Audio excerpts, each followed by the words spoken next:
Everybody, in this video, I just wanted to talk about calculating regression equations for different types of function models.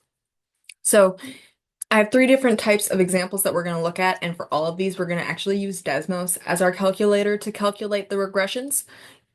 This platform does have its own calculator, and if you would like to use that, you certainly can. However, Desmos, I think, is a valuable resource too. First, we're going to write a linear regression equation for the following data, rounding all coefficients to the nearest hundredth. And they give us the data, x and y, and I am going to copy all of these values. I'm going to start with the first x value, and then I'm going to select all of them down to the last y, and then I just control C, hold down C, and then I will head over to Desmos, and in the input line, I will control V to paste. So I just copy and paste the table, and it will recognize that I am inputting a table here, and it will even plot the points. Now, great, what I want to do, again, returning to the problem, which is this one, I want to write a linear regression equation. Linear is the key. Now, to calculate a regression, I actually can highlight over here. I'm going to add a regression, and I'm going to start with a linear, meaning I want the line to be a straight line. And that really follows the y equals mx plus b format. And you'll notice it says right here the equation. Oops. Y equals 3.072888x minus 0.151899. I'm going to maybe zoom in just a touch. See that a little bit better? And it even tells us that R value, the correlation coefficient, how clustered those points are around this line. They're pretty darn clustered around this line, actually. This is a pretty strong, almost perfect correlation. Now, the equation that I'm going to use, I need to round to the nearest hundredth, and actually let me open up the writing tools here. And the nearest hundredth means two places after the decimal. So here is the whole number, and then I have the tenth and the hundredth.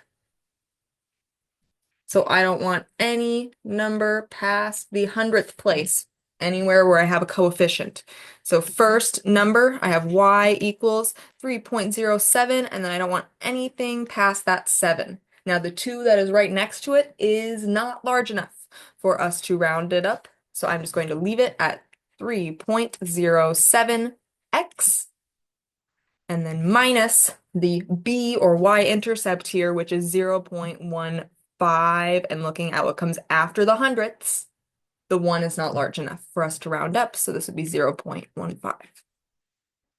So I'm going to return back to the problem and type in my answer, which is y equals 3.07x minus 0.15.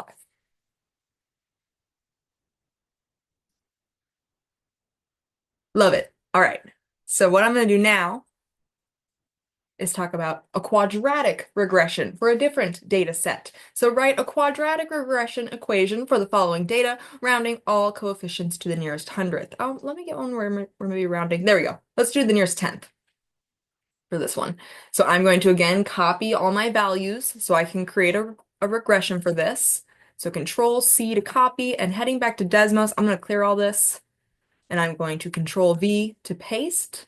Ooh, wow. I can kind of almost see the quadratic. And you'll notice they zoomed the graph. If I reset this to the home, we wouldn't be able to see this. So to calculate the regression or add a regression, I'm going to click this add regression option. And we want a quadratic this time. While I could formulate a linear regression, that's not as helpful. So I'm going to go quadratic. So in this dropdown, quadratic regression, and it tells us the equation. The equation is y equals negative 0.0920713 x squared plus 6.407 blah blah blah x minus 50.19954.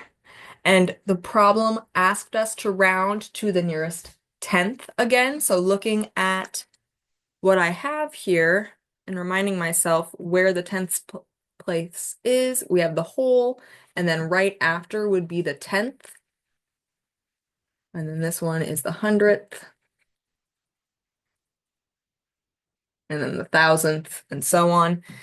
So what number is in the tenths place for the first coefficient? Right now, it's actually a 0. So I have y equals negative 0 point, and then the 9 that comes after the 0 in the tenths place is large enough for us to round up. So this is negative 0.1 x squared plus, next term, I have 6.4 is in the tenths place, and 0 is right after it. So the 0 in the hundredths isn't large enough for us to round it up. I'm going to just leave it as 6.4 x, and then minus this last term, 50.1 is in the tenth, and the 9 that comes after is large enough for us to round up. So this is minus 50.2. So this is the quadratic regression equation that I will use. We're going to turn to the problem and type this in. Y equals negative 0.1. And then x needs to be squared. So you can even use the little keypad here to get the squared if need be, or you can always do the shift 6 and then make sure you're outside of the exponent. I'm not up in the exponent, I'm out of it. And now I'm going to add 6.4 x minus 50.2. It might be helpful to write this down on some scratch paper so you don't have to try to remember it going back and forth. All right, we're going to do one more. We're going to write an exponential regression equation for this data, rounding all coefficients to the nearest thousandth. I like that this one's different. Didn't even have to plan it. So I'm going to copy all of these and go over to Desmos and clear this one. How about? And I'm going to paste, and it zoomed again for us very conveniently. And now I need to add a regression, but this one needs to be exponential and we have to be careful with this one. So I am going to add regression, and this one I want to be exponential. So I'm going to click down to exponential, and it will have the option for log mode. And what's happening here is it's determining how to calculate this line and whether or not logarithms are used in that process, which is something you'll learn in Algebra 2. We want to use this. So if you encounter a problem where you need to create some exponential regression, yes, we want to use log mode. It is actually the most precise and what we would like for this. So here is our equation.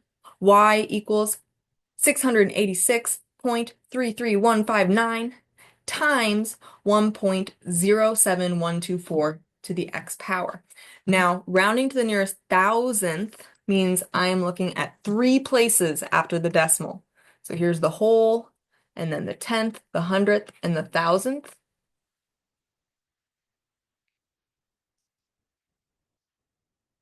And the general form of this equation is always y is equal to a times b to the x. And I believe delta likes you to enter the base in parentheses.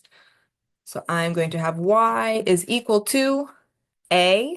The first number I see is 686 point, looking at the number that's in the thousandth right now, that's the 1.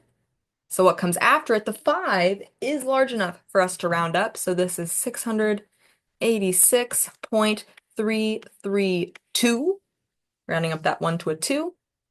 And then I'm going to multiply that times our base. And the base is 1.071 in the thousandth, which the 2 that comes after in the 10,000th place isn't large enough. So I'm going to leave this as just 1.071. And then that will be raised to the x power. Let's return to the problem. So y equals 686.332. And I'm going to try it without the parentheses and see if it'll work. 1.071. And then I need to raise this up in the exponent. I like to do shift 6. It has a little caret. It'll jump you up in the exponent to the x power.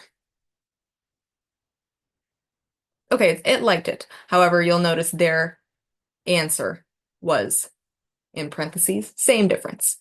But please let me know what questions you have on this and be very careful as you work with these problems. Obviously, there's lots of little room to make mistakes, so write down the work as you go.